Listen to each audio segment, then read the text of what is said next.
देश का अपना चैनल।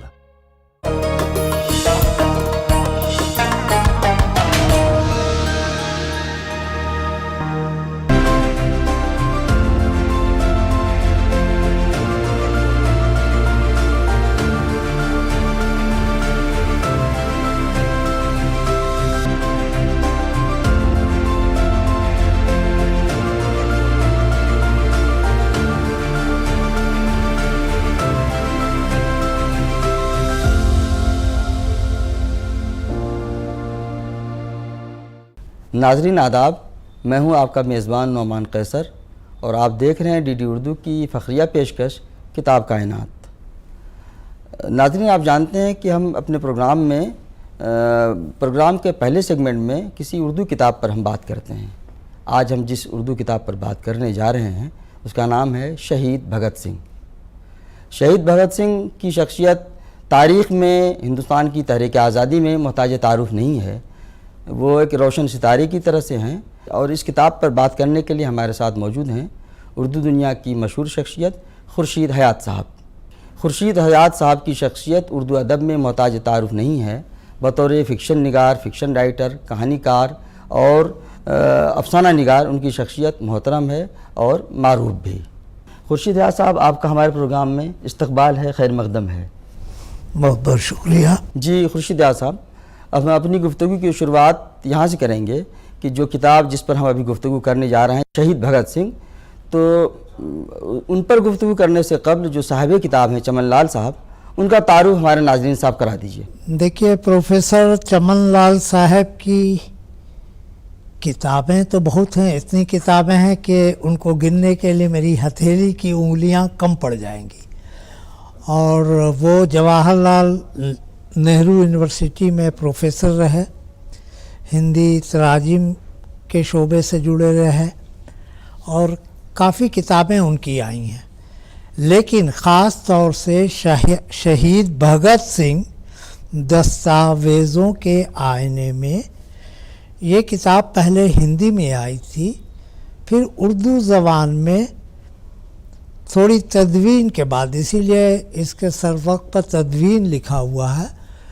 तो हिंदी में जब ये किताब आई थी तो कुछ हिस्से उसमें शामिल नहीं हो पाए थे जो इस किताब में शामिल है।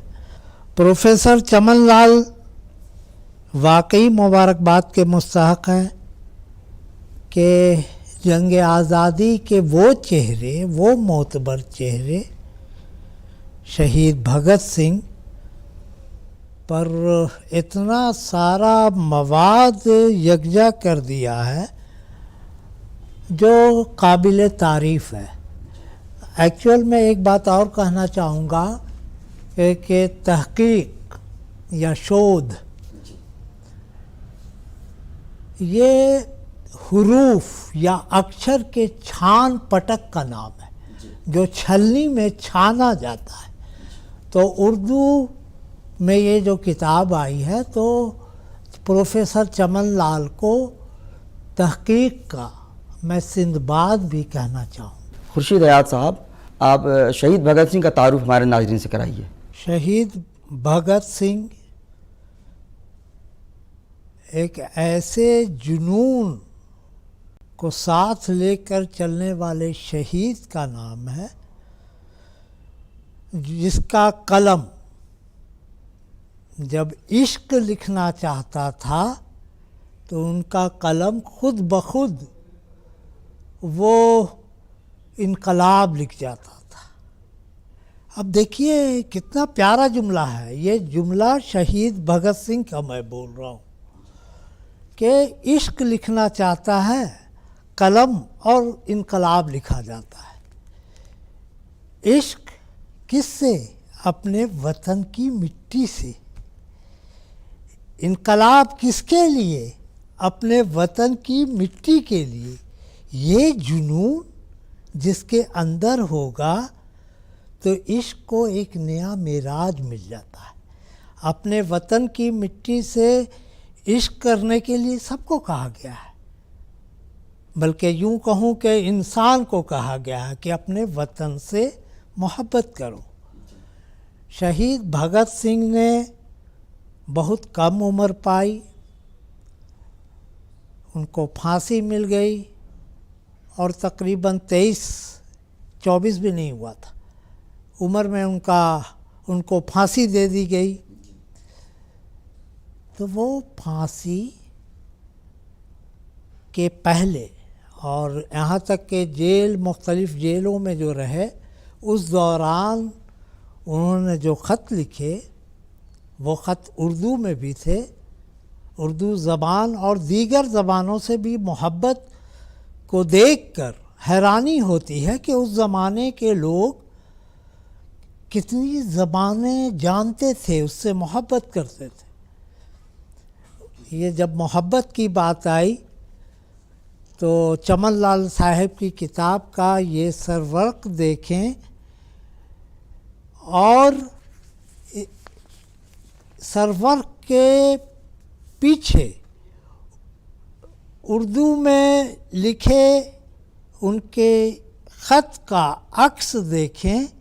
ये अक्स शहीद भगत सिंह की तहरीर का है। खुर्शीद हयात साहब, आपसे हम ये जानना चाहेंगे कि शहीद भगत सिंह का जो समानी तारुफ है कि वो कब पैदा हुए, कहाँ पैदा हुए और शहादत का जज्बा उनके दिल में कैसे मौजूद हुआ, हमारे नाज़रीन को बताइए आप। देखिए, शहीद भगत सिंह की पैदाइश 28 सितंबर 1907 को हुई और उनको जो फांसी की सज़ा दी गई वो दिन था 23 मार्च 1931 का। आज़ादी से बहुत कबल चले गए। फिर उनके चचा, उनके वालिद, उनकी वालदा, इन सब में, बल्कि उनके जो वालिद थे वो डरते थे इनका बागियाना तेवर देख के।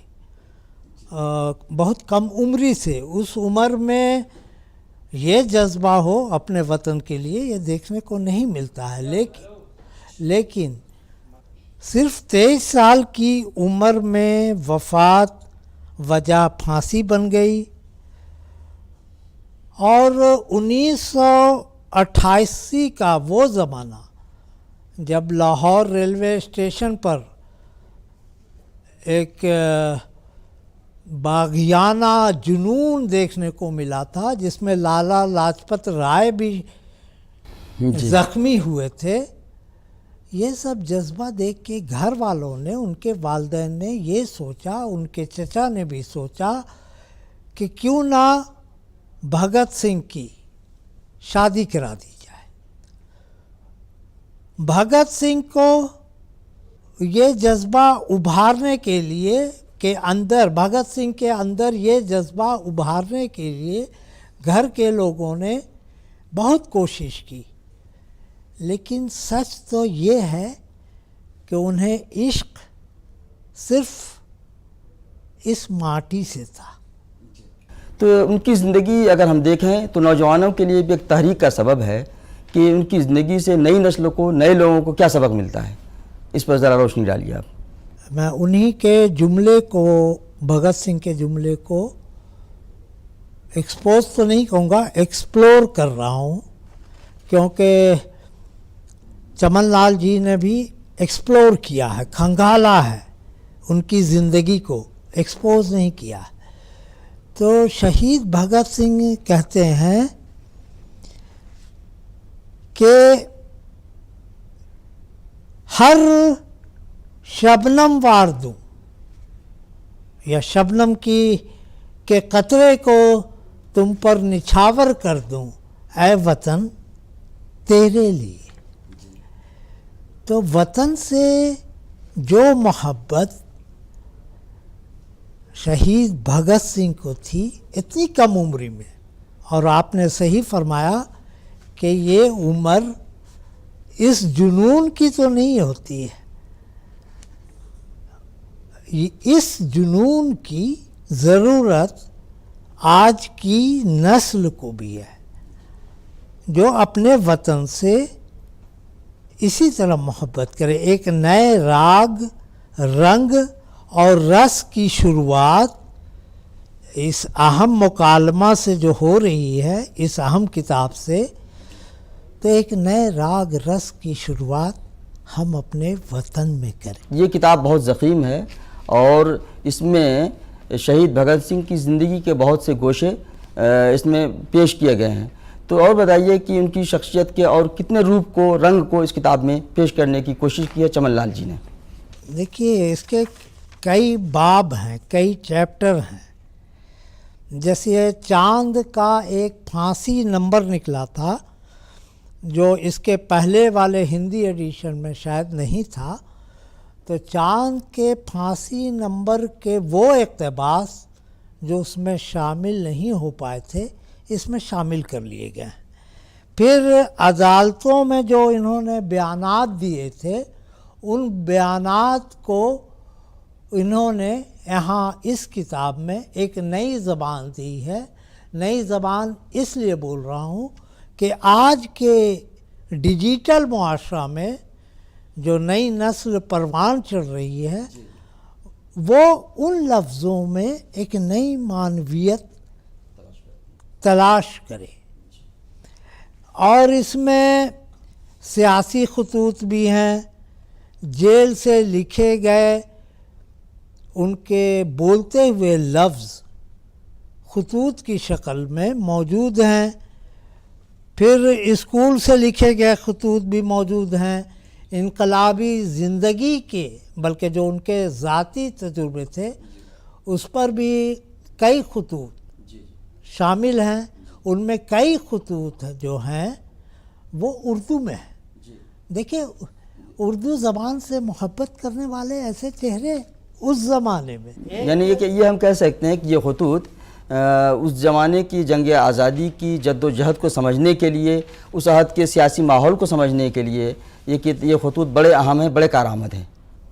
ये खतूत किस अहद में लिखे गए, उसमें तहरीर हुए हर्फ हर्फ, लफ्ज़ लफ्ज़ का रंग इसलिए कह रहा हूँ कि आज वो अपना सही जो हाल है या सही सूरत हाल जो है थी उस तहरीर की उस ज़माने में, जी इस खतूत वो गुम हो रही है। लेकिन हमने उस विरसे को संभाल कर रखा है। तो उस खतूत की अहमियत से इनकार नहीं कर सकते कि हमारे मुल्क के इस जाबाज और इस हीरो कह लीजिए आम बोलचाल में, इस जंग आज़ादी के इस हीरो की तहरीर को और उसके तमाम अवामिल को तहरीरी सूरत में जो हम तक पहुंच गए हैं, उनका मुताला बहुत ज़रूरी है। खुर्शीद साहब, हम आपके बहुत शुक्रगुज़ार हैं। ख़ास तौर पर दूरदर्शन उर्दू आपका शुक्रगुज़ार है कि आप तशरीफ़ लाए और शहीद भगत सिंह की ज़िंदगी और उनके कारनामों के हवाले से आपने इतनी बेहतरीन और मुदल्लल गुफ्तगू की। इसके लिए हम आपके एक बार फिर शुक्रगुज़ार हैं। बहुत बहुत शुक्रिया नुमान साहब।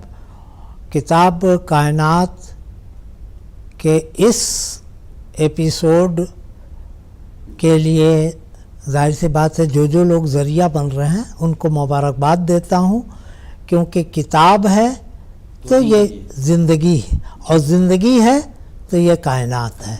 नाज़रीन, अब हम चलते हैं प्रोग्राम के दूसरे हिस्से में, जिसमें हम एक हिंदी किताब पर हम बात करेंगे। नाज़रीन, प्रोग्राम के दूसरे हिस्से में आपका एक बार फिर खैर मकदम है, इस्तकबाल है।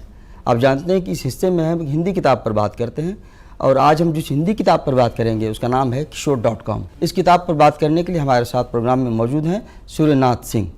सूर्यनाथ सिंह साहब की शख्सियत हिंदी अदब में, हिंदी सहाफ़त में, जर्नलिज़म में मुताज तारुफ नहीं है। आप की 2 दर्जन से ज़्यादा किताबें आ चुकी हैं मुख्तलिफ़ मौज़ूआत पर हिंदी अदब के हवाले से, और आपकी खिदमात के एतराफ़ में आपको बहुत सारे एजाज़ात से भी नवाजा गया है, जिनमें बाल पुरस्कार या अदब अतफ़ाल के लिए आपको साहित्य अकेडमी अवार्ड से भी आपको नवाजा किया है। आपका हमारे प्रोग्राम में खैर मकदम है, इस्तकबाल है। शुक्रिया, बहुत बहुत शुक्रिया।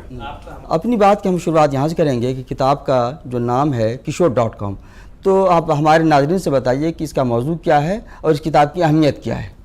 ये किताब बहुत इम्पॉर्टेंट है। इसको दो लोगों ने लिखा है, वैशाली देशमुख और पियाली भट्टाचार्य। ये दोनों पेशे से डॉक्टर हैं और बाल रोग विशेषज्ञ हैं। बच्चों की जो समस्याएं होती हैं उसके ये डॉक्टर हैं। वैशाली देशमुख दीनानाथ मंगेशकर हॉस्पिटल पुणे में हैं और संजय गांधी हॉस्पिटल लखनऊ में पियाली भट्टाचार्य हैं।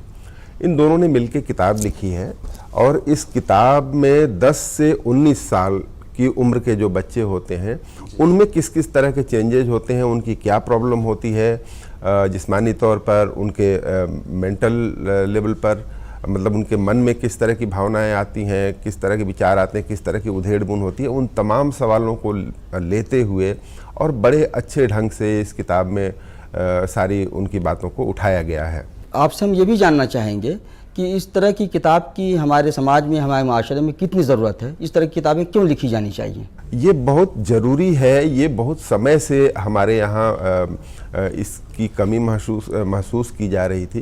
देखिए, पश्चिमी देशों में क्या है कि वो खुला समाज है, हमारा समाज थोड़ा सा बंद समाज है। हमारे जो बच्चे जिस तरह से उनकी परवरिश होती है, जिस तरह से पलते बढ़ते हैं, वो अपने माता पिता से बहुत सारी बातें नहीं कह पाते हैं, उनसे एक तरह की दूरी भी रहती है। तो खास करके इस उम्र में जो एडोलसेंट एज है, जो किशोरावस्था जिसको बोलते हैं, उस अवस्था में जो कि 10 साल से लेके और 19 साल के बीच की उम्र में जिस तरह के बदलाव होते हैं, एक तो शरीर के स्तर पर बदलाव होते हैं, उसमें हार्मोनल चेंजेस बहुत होते हैं शरीर में, तो उसकी वजह से बहुत तेज़ी से उनमें बदलाव होते हैं, हाँ, तब्दीली होती है। और उसी ढंग से उनमें भावनात्मक बदलाव भी होता है। भावनात्मक बदलाव जब होता है तो उनको क्या, आपने देखा होगा बच्चों में कि एक तरह से हर चिड़चिड़ाहट होती है। अगर उनको किसी चीज़ पर टोका जाए तो वो चिड़चिड़ा जाते हैं, झल्ला जाते हैं। माता पिता से इसलिए उनकी दूरी बनी रहती है। वो अक्सर आप देखेंगे कि बच्चे अपने माता पिता में एक विलेन की तरह से देखने लगते हैं। तो ये क्यों होता है, ये बच्चे खुद भी नहीं समझ पाते हैं कि ये मेरे भीतर क्यों हो रहा है, क्यों अपोजिट सेक्स के प्रति क्यों अट्रैक्ट हो रहे हैं, क्यों उनके बाल निकल रहे हैं शरीर की जगहों पर, अजीब अजीब तरह के, अच्छा, उनके खुद परेशान रहते हैं। तो इसको शिक्षा में लाने के लिए, इसको इन सारी चीज़ों को एजुकेट करने के लिए कि बच्चा, क्योंकि माँ बाप एजुकेट कर नहीं रहे हैं, हमारे समाज में इस तरह की कोई व्यवस्था है नहीं कि उनको इस बारे में एजुकेट करे, उनको पढ़ाए लिखाए। तो हमारे यहाँ एजुकेशन सिस्टम में इस चीज़ को डालने का प्रयास किया गया, इसलिए पाठ्यक्रमों में, सिलेबस में इस चीज़ को बहुत पहले CBSE ने डाला, फिर NCERT ने भी किताबों में। तो हर लेवल पर आप देखेंगे कि इस एज में आते आते उनको, बच्चों को ये साइंटिफिकली उनको समझाया जाता है कि जो ये सारे बदलाव होते हैं इसकी वजह है और कोई कोई अजूबा चीज़ नहीं है, ये हर किसी में होता है। तो इसलिए इस किताब की इम्पोर्टेंस है कि बच्चे खुद, अच्छा, इस किताब के पहले ही लिख दिया गया है कि बच्चे खुद ही पढ़ के अपने बारे में जान लें और कर लें, क्योंकि हमें आमतौर पर हमारे समाज में कोई बैठ के बच्चों को सिखाने वाला नहीं है जिस तरह के उनके बदलाव होते हैं। तो इसलिए ये किताब बहुत ज़्यादा अहम है। तो एक फितरी तब्दीली होती है, जब बच्चे जो बड़े होते हैं तो उसके अंदर एक तब्दीली रूनुमा होती है। उन तब्दीलियों की तरफ आपने बहुत ही खूबसूरती से इशारा किया। तो क्या इस किताब को सिलेबस का हिस्सा होना चाहिए? इस तरह की तालीम बच्चों को देनी चाहिए? क्या स्कूलों में भी इस तरह की तालीम का इंतज़ाम है हमारे यहाँ? हाँ, निश्चित रूप से ये स्कूलों में ये बाकायदा हर जगह पाठ्यक्रम का हिस्सा है। और इस तरह की किताबें ये कोई पहली बार नहीं है। जीवन कौशल नाम से CBSE ने बहुत पहले जीवन कौशल नाम से इसी तरह की किताब छापी थी, जिसमें बच्चों को जीवन कौशल क्या होता है, लाइफ स्किल। बच्चे आमतौर पर जो शहरी बच्चे हैं, शहरी क्या, दूसरे बच्चे भी, उनको जो लाइफ से जुड़ी हुई चीज़ें हैं, किस तरह से वो इंडिपेंडेंट बने, अपनी चीज़ें खुद करें, कैसे दूसरों के प्रति लगाव उनका पैदा हो, दूसरों की मदद कैसे करें, अपने समाज को कैसे जानें, कैसे चीज़ों को मैनेज करें। हाँ, तो इन सारी चीज़ों को, तो जीवन में क्या चीज़ें होती हैं, क्या महत्वपूर्ण होती है, करुणा का भाव जैसे है हमारे यहाँ, एम्पैथी जिसको बोलते हैं, कि हम किसी को देखते हैं तो उसके प्रति एक भावना, दया की भावना, करुणा की भावना पैदा होती है, हम उसकी मदद करने के लिए आगे बढ़ते हैं। तो इसी तरह से समाज हमारा बना हुआ है। तो ये जीवन कौशल की शिक्षा ये बहुत पहले से दी जा रही है, ऐसा नहीं है, हमारे समाज में शुरू से ही ये बुनियाद में रहा है। लेकिन ये पिछले कुछ समय से अड़चन क्या आई है कि बच्चों को एक तरह से उनके करियर के पीछे ढकेल दिया गया है, अच्छे नंबरों के पीछे ढकेल दिया गया है।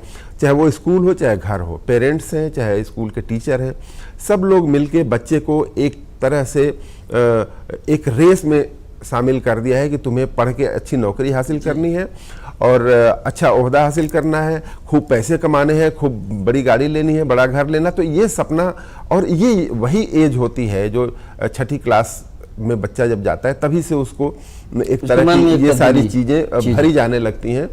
तो जब ये सारी चीज़ें भरी जाने लगती हैं तो वो बहुत सारी चीज़ों से कट जाता है।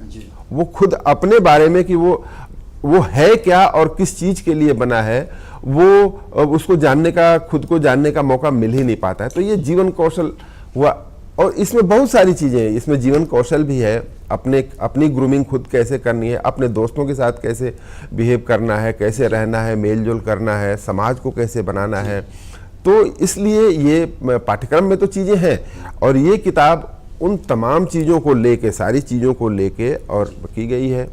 और इसमें अच्छी बात यह है कि इसके किरदार हैं, हर चैप्टर में किरदार हैं जो आपस में बातचीत करते हैं। किरदार के जरिए मतलब उस बात को बयान किया गया है। हाँ, वो आपस में बातचीत करते हैं और एक दूसरे से सवाल करते हैं। फिर एक मेन जो किरदार जो इस किताब की लेखिकाएं हैं, ये असल में क्या है कि ग्राउंड पर जाके देखी गई है कि बच्चों में किस किस तरह की समस्याएं किस किस लेवल की आती हैं, किस किस तरह की समस्याओं से वो जूझ रहे हैं। तो वो आपस में बातचीत करते हैं। तो उन सारी समस्याओं को लेके और सारे रिसर्च जो दुनिया भर में हो रहे हैं बच्चों के बदलाव में, आप देखिए कि इसमें कैसे वो लत लग जाती है बच्चों को। इस एज में अगर न दिया जाए तो सिगरेट पीने की लत लग जाती है, या तो वो न जानते हुए ये सारे काम कर रहे हैं। तो कैसे ये सब चीज़ें होती है, ये कुछ ऐसा नहीं है कि वो जानबूझ के कर रहा है, ये क्यों हो रहा है, वो सारी चीज़ें का एक केस स्टडी जैसा भी है इसमें। आप ये कहना चाह रहे हैं कि जो बच्चे छठी क्लास 7वीं क्लास में पहुंचते हैं तो उसके अंदर जो तब्दीली रुनुमा होती है, उन तब्दीलियों को हमें भी जानना चाहिए, वालिदैन को भी जानना चाहिए और उसकी सही समत में रहनुमाई करनी चाहिए। बिल्कुल बिल्कुल बिल्कुल। इस किताब में एक चैप्टर है ऐसा जिसमें ये सवाल उठता है कि सिर्फ हम बच्चों को ही एजुकेट क्यों कर रहे हैं। पेरेंटिंग पर हमारे पिछले 20-25 सालों में पेरेंटिंग पर भी जोर दिया गया है और सिखाया जाने लगा कि एक अच्छा बच्चों का पालन पोषण कैसे करना चाहिए, माता पिता अच्छा कौन होता है। तो माता पिता अच्छा होना भी ज़रूरी है, खाली अच्छे बच्चे होना ज़रूरी नहीं है। हम बच्चों को तो अच्छा बनाना सिखा देते हैं। तो इसमें एक चैप्टर ये भी है कि उसके साथ साथ पेरेंटिंग भी बहुत ज़रूरी है इन सारी चीज़ों में। तो पेरेंटिंग कैसे होगी, आप बच्चों के दोस्त बने तो दोस्त कैसे बने, है ना। और दोस्त बनना भी बड़ा मुश्किल है क्योंकि हमारा जो इंडियन सोसाइटी है वो इतनी तरह की चीज़ों से बंधा हुआ है, और आप इसको कंजर्वेटिव सोसाइटी कह सकते हैं, लेकिन वो इस तरह का माहौल है कि उसमें बहुत सारी चीज़ों पर खुल के बातचीत नहीं हो सकती। तो इसलिए एक तरह से ये किताब न सिर्फ उन बच्चों को बल्कि उनके माता पिता को, उनके पेरेंट्स को भी एक तरह से एजुकेट करती है। इसके जरिए वो भी एजुकेट होते हैं, उन सारी समस्याओं को जानते हैं, तो कि उनके भीतर जो तब्दीली हो रही है उसको लेके डांट फटकार न करें, उसको सहजता से लें और उनकी प्रॉब्लम को समझें और सॉल्व करने की कोशिश करें। इसलिए ये किताब और भी इम्पोर्टेंट हो जाती है। सूर्यनाथ सिंह साहब, आपके हम बहुत बहुत शुक्रगुजार हैं कि आप तशरीफ़ लाए और बच्चों के हवाले से और किताब के हवाले से आपने बड़ी अच्छी और बामानी गुफ्तगू की। शुक्रिया आपका, बहुत बहुत शुक्रिया। आपने इस किताब पर कुछ कहने के लिए मुझे बुलाया और ये किताब पढ़ के मुझे भी बहुत सारी चीज़ें समझ में आई, तो बहुत बहुत शुक्रिया आपका। नाजरीन, अब हम चलते हैं प्रोग्राम के तीसरे हिस्से में, जहाँ हम उर्दू के मारूफ शायर, तरक्की पसंद शायर कैफ़ी आज़मी की शख्सियत को और उनकी शायरी को समझने और जानने की कोशिश करेंगे। आज की रात बहुत गर्म हवा चलती है, आज की रात न फुटपाथ पे नींद आएगी। सब उठो, मैं भी उठूं, तुम भी उठो, तुम भी उठो, कोई खिड़की इसी दीवार में खुल जाएगी। कैफी आज़मी का शुमार उर्दू के मोतबर शायर और मकबूल तरीन नगमा निगारों में होता है। उन्होंने बहुत सी फिल्मों के गाने लिखे और अपनी शायरी में आम इंसानों के जज्बात और एहसासात की भरपूर तर्जुमानी के साथ साथ मुआशरती जबरो इस्तेहसाल के खिलाफ भी उन्होंने शिद्दत से आवाज बुलंद की। कैफी आज़मी का असल नाम सैयद अतहर हुसैन रिजवी है। उनकी पैदाइश जिला आजमगढ़ उत्तर प्रदेश के एक छोटे से गांव मिजवा में 15 अगस्त 1918 में हुई। कैफी की इब्तदाई तालीम गांव में ही हुई, जबकि लखनऊ और इलाहाबाद यूनिवर्सिटी से फारसी में तबीर कामिल और अरबी में आलिम की सनद हासिल की और 11 साल की उम्र में पहली गजल कही। भाइयों के हौसला अफजाई कलमात से तहरीक पाकर 13-14 साल की उम्र में मुशायरे में शिरकत करने लगे। कैफी बुनियादी तौर पर नज्म के शायर थे। औरत, अंदेशा, हौसला, तबस्सुम, मकान, बहरूपी और दूसरा बनबाज इनकी काबिल जिक्र नज़्में हैं। आखिर शब, आवारा सजदे और सरमाया के नाम से इनके 3 शेरी मजमुए मंजर आम पर आए। 1951 में कैफी आजमी को फिल्मों के लिए लिखने का मौका मिला और उन्होंने फिल्म बुज़दिल के लिए नग़्मे लिखे, जिसे लोगों ने खूब पसंद किया। इसके अलावा कैफी ने बहैसियत नग़मा निगार, कहानीकार, मकालमा निगार और मंजरनामा निगार अपनी मुनफरिद शनाख्त कायम की। कैफी आजमी को 3 बार फिल्म फेयर अवार्ड से नवाजा गया। कैफी ने फिल्म हकीकत, कागज के फूल और गर्म हवा के नगमे लिखे जो बेहद पसंद किए गए। कैफी आजमी बहुत खुश मिजाज इंसान थे। 1973 में उनका ब्रेन हैमरेज हुआ। सेहतयाब होने के बाद उनकी जिंदगी यकसर बदल गई और खिदमत खल्क को अपनी जिंदगी का नस्बुल ऐन बना लिया। अपने आबाई गांव में बहुत से तामीराती, तरक्याती और रिफाही काम करवाए। कैफी को 1974 में उनकी बेहतरीन शेरी तख्लीक के लिए पद्मश्री अवार्ड से भी नवाजा गया, जबकि आवारा सजदे के लिए उनको साहित्य अकेडमी अवार्ड और उत्तर प्रदेश उर्दू अकेडमी और महाराष्ट्र उर्दू अकेडमी अवार्ड से भी सरफराज किया गया। 10 मई 2002 को मुंबई में दिल का दौरा पड़ने से उनका इंतकाल हो गया। कैफी आजमी तरक्की पसंद तहरीक और तरक्की पसंद शायरी में गैर मामूली अहमियत रखते थे। उन्होंने अपने दौर के अहम मौज़ूआत को महसूस किया और इस पर भरपूर लिखा। कैफी आजमी की शायरी में मज़ाहमत है, मजदूरों के लिए दर्द है और कौमी इत्तेहाद के लिए कर्ब है। इनके यहाँ इत्तेहाद और इत्तफाक, मोहब्बत, भाईचारा और यकजहती पर जोर मिलता है। शोर यूं ही ना परिंदों ने मचाया होगा, कोई जंगल की तरफ शहर से आया होगा। कैफी आजमी की नज़में हों या उनके फिल्मी नगमे, दोनों फिक्र फन के मेयार पर खरे उतरने के साथ साथ इंसानी जज्बात और एहसासात से पूरी तरह हम आहंग हैं। यही खूबियां उन्हें हर खास और आम के दिल में हमेशा जिंदा रखेंगी। अपने मेज़बान नौमान कैसर और किताब कायनात की टीम को दीजिए इजाज़त। खुदा हाफिज़।